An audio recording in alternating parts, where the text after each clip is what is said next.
revamp of the hardest map I've beaten has been conquered. And after all that blood and sweat put into this, I can honestly say, the original was much harder.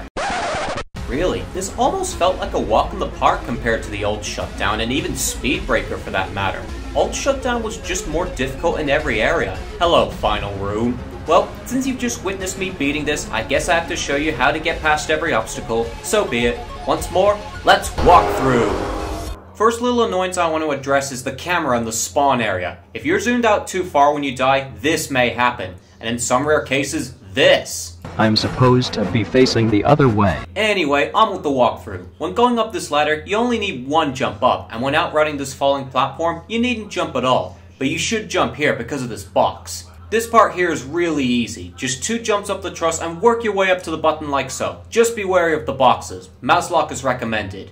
When you're dropping down here, careful you don't aviate inward too soon. You can easily catch yourself in the shelves, and distance yourself from the wall too. After that you have a big jump which will likely have you grab the edge. Everything else up to the vent area is plain and simple. You just gotta be quick. Now comes the annoying part. Getting out the vent up top in the quickest amount of time is very meticulous, borderline luck-based even. Basically, jump up with these rails, big jump up to the platform, then when you hit the button, wait a split second before jumping, because chances are the room hasn't quite started flooding yet. But if you time it correctly, you should get through the vent and out ASAP. Every second counts. Sometimes you get lucky and get boosted by the vent grill, but it's just as likely to end your run, so watch out. If you do manage that, you've done good, but there's still the rest of the map. This room is fairly straightforward. Fairly. You don't need to jump for this group button, which is nice. This maneuver, however, is a bit tricky. Jump up the ladder, and when you come off, twist the camera 130 degrees right, then when you come close to the edge of the platform, jump straight at the little square. Your view may get obstructed by the stuff above, depending on your zoom. And for these jump walls, jump onto the right one first, not the left. Trust me, it makes a difference. And careful how you land the jump here. You don't want to land on the pipe rims. If you get past this part, you're doing great. Just watch your head when going up these jump walls. This jump here is a bit obnoxious. You pretty much have to be perfect in most situations, but sometimes, if the button is slow, the falling bridge pieces can cut the jump distance slightly. Though that has some annoyances of its own. In short, it's a weird jump. Speaking of which, if you land right in front of this ladder, you can jump once to save time, and once only. Any more than that can easily screw you over. Something I learned from the old Shutdown. This part, I'm gonna fast forward through, because there's nothing to it. This room here, sadly, no longer has any of the shortcuts that allowed me to beat the old Shutdown. So it's vital that you get this jump right the first time. Jump on, climb up a stud, and as you turn to the left, jump just before you directly face the platform.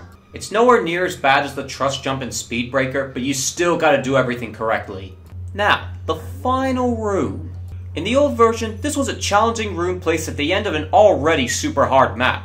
This version, beat it on my first try. This room is simply more forgiving than the original in every aspect. Simpler platforming, slower lava even if you barely reach the room in time, like I did here, you name it. It just feels so anticlimactic after what the original throws at you. There's nothing else I have to say, it's just easier than the rest of the map.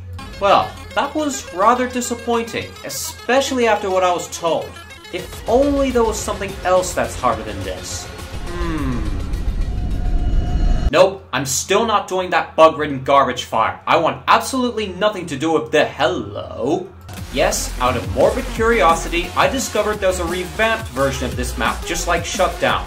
I played it, beat it, and there's a few stuff I have to talk about. So, just for the hell of it, let's walk through again. I'll make this one quick since there isn't too much significantly different in this map. This jump here is next to impossible unless you jump off this drum. These jumps look scary at first, but they're actually pretty easy since you have like all the time in the world. Yeah, the flood is actually molasses slow in this room. Even the swim up the vent is a somewhat non-issue. Now this part here, I actually got stuck at. My first instinct was to follow the same path as Shutdown, but from what I've seen, it's literally impossible to traverse it fast enough. What you're supposed to do is jump up to the pallet using this pipe rim. That's like something you use for a shortcut. But then again, what am I expecting from a revamp of this? Anyway, other stuff in this room is just certain platforms reduced to frames and this narrowed ladder, which I actually stacked a couple times. Fast forwarding again, you're really not missing anything here. Now, this room again. In the revamped Shutdown it's piss easy, but here, I actually died several times because the platforming is kinda hard. This bar here is a lot harder to land on because of its smaller width, and this bit here is kinda dumb. You couldn't stand there and shut down, what's the deal? Oh right, I forgot. Anyway, once you've dealt with all that, all you have to do now is wait for the lift to be added. Oh yeah, I didn't mention, this map is unfinished. When it is, it better have more obstacles buffed, play like you expect it to instead of having to do this, and overall be damn hard. Well, these maps were a bit of a waste of my time. Old Shutdown took me longer to beat than both of them combined. After doing all of that, I can safely say it's gonna be a good while before I beat something harder. Though I definitely have a couple of contenders.